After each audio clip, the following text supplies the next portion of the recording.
Selebrasi dari Marcus Rashford itu mengubah pandangan saya sepenuhnya soal dia ya. Oke. Sekarang memang dia terbukti dia kan gini. Gimana? Itu menunjukkan sekali lagi yang saya bilang bahwa efek dia menyindir Cristiano Ronaldo. Masa Cristiano Ronaldo kayak gini, ya? Turu. Sepak bola itu nggak bisa dipakai dengan cara tidur. Masa orang tidur bisa main bola? Rashford, mikir bos, main bola mikir.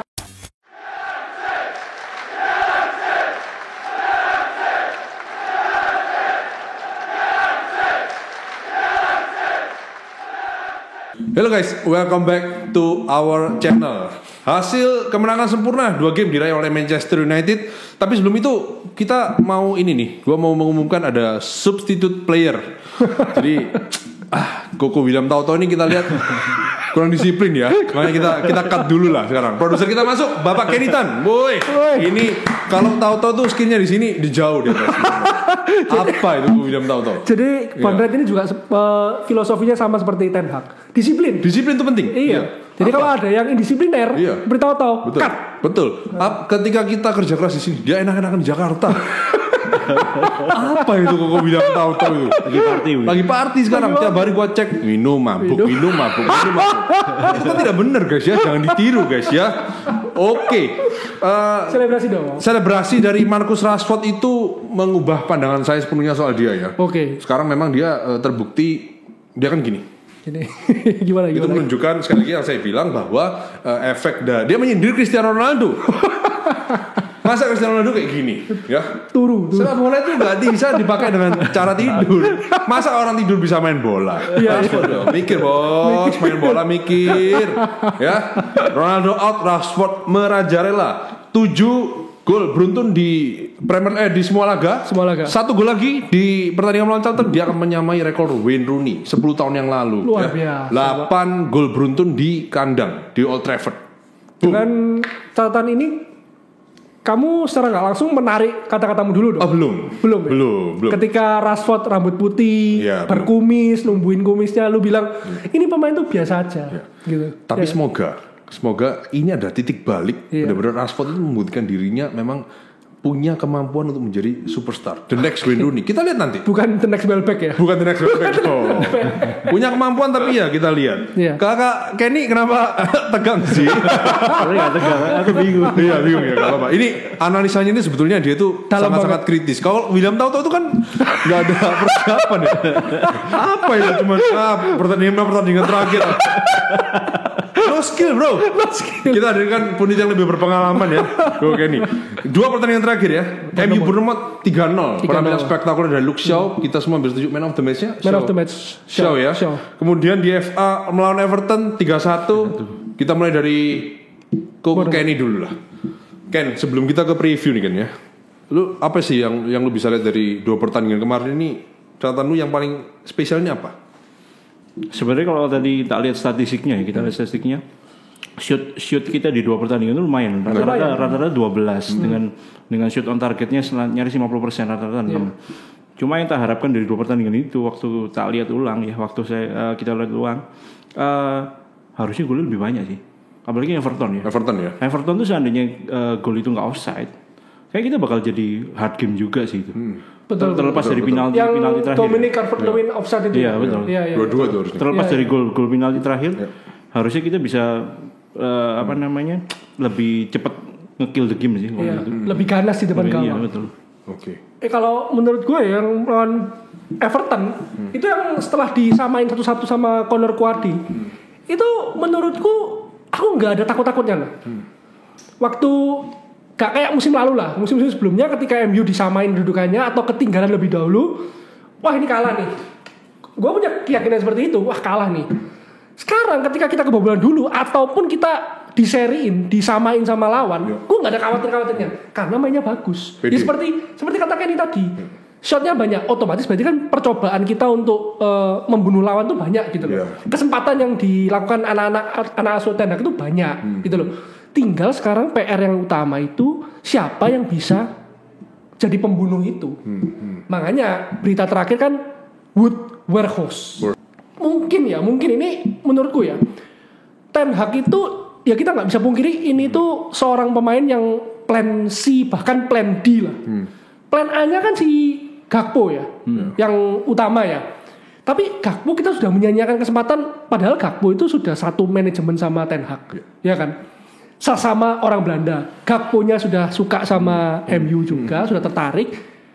Ten Hag-nya terang-terangan bilang Gakpo ini incaran saya gitu loh. Ya udah kelihatan lah. Itu ibaratnya gawang udah kosong, menit terakhir posisi 0-0. Lu tinggal tembak gol, direbut lawan, di counter attack lu kebobolan. Itu posisi Gakpo. Tapi enggak apa-apa lah. Gakpo udah pindah ke Liverpool. Ya mereka menciptakan duet Gakpo Darwin ya, Gakwin makanya. Gakwin maksudnya Gakwin. Semoga dia ini. Gakwin terus. Kemarin 2-2 kan? Iya. Dia main enggak Gakpo? Main.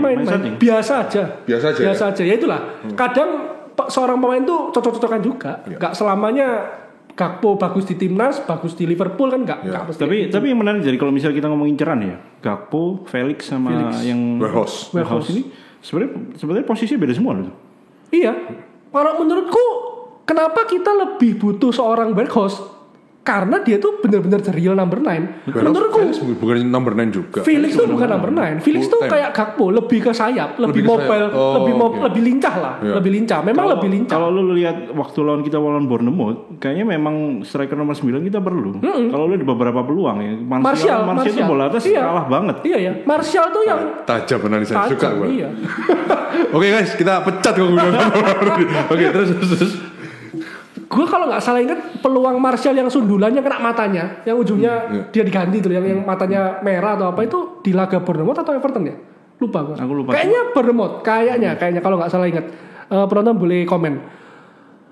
Itu kalau seorang number 9 yang bener-bener killer itu harusnya gol. Tapi kan harus nggak killer juga, Hen.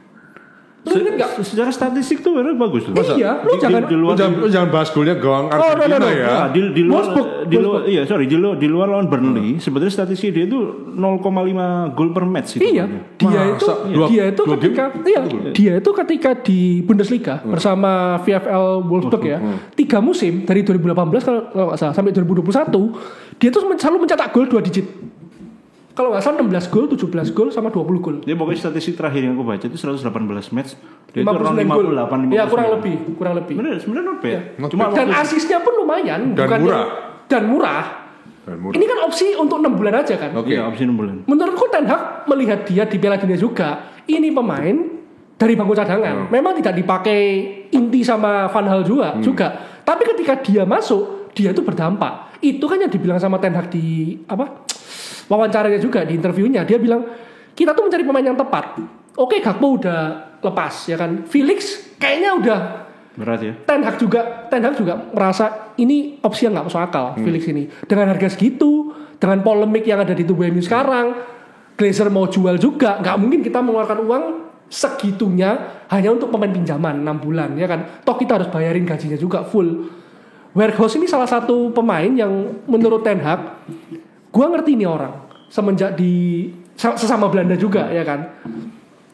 Dan Ten Hag selalu ngomong di interviewnya, kita butuh pemain yang bisa berdampak. Berdampak tuh ada 2. Ketika lu dimainin inti, ketika lu dimainin dari bangku cadangan juga berdampak. Weghorst mungkin jawaban. Tapi kalau harus pilih, lebih pilih Felix kan daripada Weghorst. Kalau aku ya, jujur ya, bukan karena ini karena diincar ya. Menurutku Weghorst. Masih? Karena Weghorst tidak butuh untuk dimainkan terus-terusan juga. Dia nggak perlu inti juga. Dia tipe, mungkin menurut media, ada beberapa media mengatakan attitude-nya agak buruk. Maksudnya kayak emosional, kayak temperamen, bengal gitu. Tapi menurutku pemain ini bisa berdampak dari bangku cadangan maupun ketika jadikan inti. Menurutku. Kalau Felix, lu sekarang bayangin, lu pinjam Felix, gak mungkin kan lu taruh dia di bangku cadangan. Lu sekarang mainin Felix di mana? Ayo coba, lu sekarang kita berandai-andai lah. Felix datang, lu mau mainin dia di mana? Di posisi Martial. Gak lebih ke Rashford, Felix ke kiri. Kalau lu ya? Enggak, aku taruh di Martial sih. Aku setuju Felix sih, karena Felix bakal jadi Van de Beek tapi lebih punya insting killer, bisa mantulin bola, tapi dia bisa balik, bisa shooting juga dari luar kotak penalti. Tapi kan aku bilang mantulin bola. Tapi penyerangan kita nggak punya opsi lain. Maksudnya gaya mainnya bakal mirip Martial. Gitu-gitu aja, iya. Seperti yang dikatakan Evra, MU itu nggak butuh Joao Felix. Pemain kayak Joao Felix tuh di MU udah banyak. yang bisa gocek-gocek lah, yang larinya kenceng lah, itu udah banyak. Kita nggak butuh kreativitas, butuh, tapi bukan kreativitas itu yang dicari di MU sekarang. Killernya kita tuh banyak peluang ya kayak ini. Ya kita nggak ada opsi di depan, kalau lu sekarang misalnya Martial nggak main, lu masih mainin Rashford. Iya, Rashford. Gaya mainnya sama Sancho semua. kiri. Sama semua.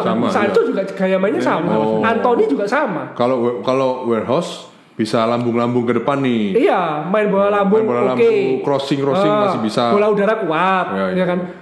Dan kalau gue lihat juga dia positioningnya bagus. Warehouse ini. Iya, terlepas dari dia lambat ya. Tapi kan memang bukan dia. Kalau nggak ada salah baca juga, Warehouse ini kalau nggak salah interceptnya ada 4/90 menit. Jadi dia cocok untuk pressing juga. Nah, betul. Musim kemarin 2021 sampai 2022. Tahu anjing. 2021 sampai 2022 musim kemarin di Burnley itu Warehouse nomor 1 masalah pressing. Pemain nomor 1 untuk masalah press lawan. Tapi di Belanda press monster. Tapi di Belanda juga dia nggak diminti kan? Iya, soalnya dia nggak diminti dia opsi juga gitu loh. Opsi juga. Padahal Belanda juga cocok kan kalau berarti, dia main. Masa Van Hal kan juga kayak taktik ya, pelatih yang pinter ya. Lu kan juga mengakui dulu kan Van Hal kan jenius ya. Dia tahu pada saat kapan memainkan Berghuis gitu loh. Ketika ketinggalan 2-0, ketika Belanda ketinggalan 2-0, mainkan. Ini saatnya kita mainin bola lambung. Soalnya kalau dia tahu kelemahannya Argentina di sana. Berarti lu beranggapan kalau Depay, Felix ini setipe sama, juga ya? Setipe. Itu bukan opsi alternatif lain nih selain Berghuis nih. Siapa kira-kira? Yang berita yang santer apa ya? Abu Bakar. Mata lu mending Berghuis. Makanya ya kalau gue ya Berghuis lah. Tapi menurut gue nggak akan ada pembelian lagi sih. Nggak akan ada opsi pinjaman. Setelah Berghuis selesai ya, deal selesai sudah. Menurut gue juga Berghuis nggak deal. Dah, di sini aja. Terakhir kayaknya deal. Itu balik lagi tergantung kalau beritanya tergantung Burnley-nya kan. Burnley kan juga bukan di IPL. Bukan di Premier League ya. Besiktasnya sudah oke, asal Burnley-nya oke, asal dia ada kompensasi juga untuk Besiktas. Oke. Mari kita lihat ya. Fabrizio Romano ini jam 6 tadi ini mengabarkan terakhir. MU sekarang sudah lagi pembicaraan langsung sama Besiktas dan Burnley untuk peminjaman. Umur berapa sih? 30. Kelahiran 92. Masih lumayan ya. Ya untuk 6 bulan oke lah. Iya. Ini kan jangka pendek aja Iya, gitu loh. 30 itu masih lebih mudah daripada kita dapat Cavani kan ya? Iya. Cavani berapa? 34, 35? 3 waktu kita katanya 33 ya. 33 lah. 33. Kita tuh butuh pemain seperti itu, seperti Cavani yang benar-benar passion lah. Kalau menurutku ya ini pilihannya Etihad dukung lah. Bener-bener support lah. Maksudnya kita butuh pemain seperti itu gitu loh yang punya kelebihan dibandingkan yang lain ya. Yang lain kan kecepatan ya, lebih bermain kecepatan ya. Kalau Berghuis kan kita bisa mainin bola-bola crossing. Ingat nggak waktu gue bilang MU ini selalu main early cross, padahal nggak ada yang dituju loh. Pemainnya depan juga kecil loh. Iya. Martial, Anthony. Ketika tanpa memainkan Ronaldo pun lo udah kecil. Kalau lu mainin Ronaldo, ya yang dituju Ronaldo terus, ketahuan lah. Sekarang kita punya banyak opsi gitu loh. Main cepat oke, main lambung oke. Kalau ngomong early cross ya, terakhir waktu Bournemouth itu ada satu crossnya Casemiro early juga, itu Martial yang dapat. Ya itu Martial yang matanya itu. Ya itu. Nah itu bola ke atas. Karena posisi postur nggak dapat, posisi nggak dapat. Iya. MU juga mungkin belajar dari rivalnya ya, Manchester City ya. Iya. Haaland segini kita ambil di yang lebih tinggi dari Haaland, meskipun tidak lebih atletis. Lu punya Haaland, kita punya Warehouse. Oke. Sekarang kalau membahas pemainnya lagi bersinar ini 2 game ini ditaruh di sayap, luar biasa. Gol keduanya ke gawang Bournemouth itu, gue bilang sekali lagi ya, itu mimpi setiap back sayap di seluruh dunia ini. Overlap dari belakang, ya. menusuk ke tengah, bola kembali ke dia, bang, 2-0. Dengan kaki lemah lagi, kaki kanan. Dan gol ketiga juga assist luar biasa dari visinya tuh, melihat jauh ke depan dan umpannya akurat, betul-betul akurat. Gue udah bilang berkali-kali Luxo tuh bagus. Kalau ini bicara Luxo ya, itu di Bournemouth dia spektakuler. Di Everton main back tengah lagi, gue bingung sama yang Ten Hag ini. Prediksi gue salah terus di ini gara-gara. Bukan Lica ya? Iya. Bukan Lica yang dimainin. Kurang ajar ini. TikTok terus ini. Iya. Dan ada pergantian praktis di lini tengah, tidak ada pergantian. Casemiro, Eriksen main terus, ya. Backnya ini yang selalu berganti, ya. Back tengahnya. Pertama dia main Maguire Lindelof lawan Bournemouth. Kemudian di ini Varane. FA Cup itu lebih ke winning team. Sesuai lah kita bilang ya. Varane Shaw. Kenapa Martinez masih belum fit ya? Oh, kayaknya masih belum match fit lah ya. Kayaknya belum match fit. Kayaknya Shaw juga dianggap juga perform kan. Iya. Yang aku curigai itu takutnya waktu City Shaw yang main back tengah. Iya. Bisa jadi. Bisa jadi loh. Tapi kalau kalau City yang main Luke Shaw di back tengah, back kiri jadi Malaysia yang jadi kurang itu yang jadi kelemahan. Enggak. Aku yakin enggak. Menurutku waktu lawan City Casemiro yang jadi back tengah. Karena kita melawan Haaland. Enggak bisa menurutku ya. Casemiro jadi back tengah. Sama siapa? Varane. Sama Varane. Iya. Tengahnya Martinez Eriksen bahas di City lah ya. Martineznya maju. Oh enggak mungkin. Martinez udah kayak Ten Hag juga nggak senang mainin Martinez di tengah. Kayaknya udah. Oh gitu ya. Kita bahas di City lah. Oke, kita bahas di City ya. Terus pertandingan lawan Charlton menurut kalian siapa yang jadi backnya? Apakah Maguire Lindelof? Ingat ya, ini Piala Kardus ya, Piala Kebo ya. Kalau menurutku harus rotasi. Soalnya Sabtu kan kelawan City kan? Ya. Home. Siapa menurut tuh? Maguire Lindelof? Kalau Charlton menurut yang gue mau sortir justru Zidane Iqbal. Kalau lawan Charlton itu peringkat 12 di League One loh. Bukan Championship loh ya. Championship itu masih bawahnya IPL. Ini League One bawahnya Championship lagi. Kan terlaluan kalau sampai Zidane Iqbal gak main. Kayaknya tidak. Kayaknya tidak tetap. Gak, lu tau gak yang membuat gue rada hopeless itu apa? Kayaknya memang sudah diatur sedemikian rupa. Lu kalau buka aplikasinya MU, lu kan bisa memprediksi setiap game. Dia even tidak ada, Pak. Zidane Iqbal itu tidak ada di sana. Jadi gimana ya? Kepercayaan saya itu tidak didukung oleh aplikasi MU tersebut. Ini ada permainan dari kalangan atas nih. Mungkin ya itu karena faktor dia Irak lah, ya you know lah gitu-gitu. Gak bisa. Politik ini, kurang oke lah. Pak, tapi Charlton gitu-gitu. Tim terakhir yang dia singkirkan sebelum MU, Brighton Hove Albion. Loh, tapi itu diopo-opo Pak sama Brighton. Betul. Penguasaan bolanya cuma 22%. Pak. Brighton 78%. Shoot on goal cuma berapa? Akurasi passingnya dia cuma 50 sekian persen. Makanya. Parah, Pak. Parah. Itu ya. Charlton selama 90 menit plus ada extra time enggak sih? Sampai penaltian itu. Kayaknya kebokap enggak ada ya. Langsung penalti ya. Kayak kebol. Langsung penalti. Itu selama 90 menit ya. Passingnya Charlton cuma 100 Pak. 100 lebih Pak. Sedangkan Brighton tuh hampir 800 gitu. 800 passing. Oh gila, dibantai habis. Ini keterlaluan Pak. Ibaratnya lu gak pegang bola Pak selama permainan. Itu cuma full bertahan. Tim kayak gini kalau lu gak berani rotasi habis-habisan, keterlaluan. MU-nya keterlaluan. Berarti Maguire Lindelof dong? Iya. Rotasi tapi kayaknya gak sampai lapis 3 juga. Iya, kalau menurutku Zidane Iqbal itu hitungannya lapis 3. Iya. Rotasi itu pasti rotasi. Ya memang lapis 3 yang punya kemampuan lapis 1. Ya ini. Makanya dia ibaratnya kan lapis legit kan dia kan. Dia berlapis-lapis gitu loh. Enggak, maksudnya gini loh. Kan netizen kan sering bilang, MU menangan. Iya menangan lawannya kroco-kroco. Loh, kamu jangan salah. MU beberapa musim lalu ketika lawan kroco itu sering kehilangan poin. Di eranya Van Hal aja kita lawan MK Dons ya. MK Dons tuh kayak nama burger, Pak. Kayak nama restoran burger, Pak. Oh ya? Iya kan? Maksudnya lu gak tahu klub apa, Pak? MK Dons itu dibantai 4-0, Pak. Dibantai 4-0? Ketika LVG itu lawan Van Hal. Belum era Ole, kita dibantai beberapa kali sama Everton lah, Watford lah, bahkan kalah sama Bournemouth lah. Iya kan? Ini sekarang itu progresnya tuh kelihatan. Ya betul memang kelihatan, tapi menurut saya ketika lawan Charlton tetap harus rotasi. Itu membuktikan kedalaman tim ini sudah siap gitu loh. Ketika lu lawan Kroco, lu mainin ini. Ketika lawan tim yang lebih jago, lu siapin tim utama yang benar-benar bisa memenangkan pertandingan. Kita harus sempat tenaga juga lawan City ya. Habis ini City Arsenal menunggu nih. Ken, menurut lu Ken, Jack Butland main nggak? Menurutku bisa main. Menurutku main. Karena setelah itu jadwal kita berat kan. Ya, karena setelah itu dia nggak akan pernah main lagi.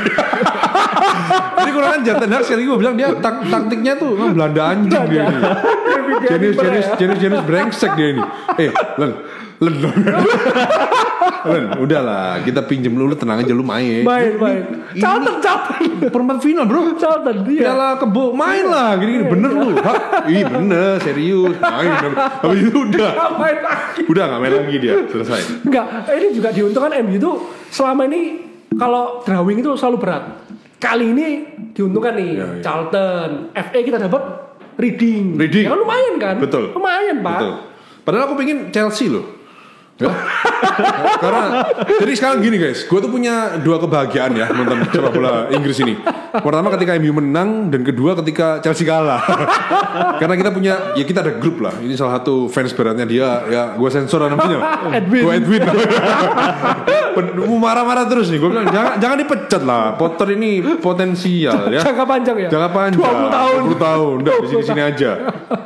Ada yang mau ditambahin soal review sama preview kali ini? Charlton isi win lah harusnya ya. Kita udah berminggu-minggu ngomong isi win ya, semoga ini terjadi isi win lagi. Menurutku harus momentum harus jaga. Momentum harus jaga tetap. Iya. 4-0 lah. 4-0, 3-0, 5-0. Yang penting ini Rashford pasti udah bilang Ten Hag, lu harus mainin gua akan memecahkan rekor Wayne Rooney yang sudah 10 tahun berlalu ini. Ya, menurutku Garnacho, Rashford sama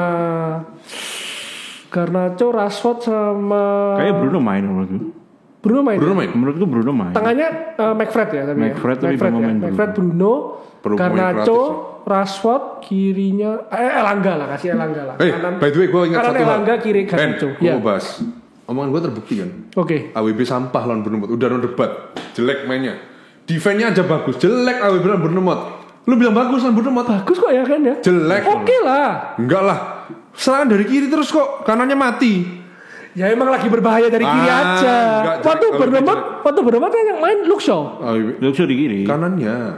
Enggak. Kanannya AWB. Tapi build-nya mungkin dari kiri. Apa? Build-nya kan banyak dari kiri. Iya, tapi mainnya dia menurutku jelek AWB.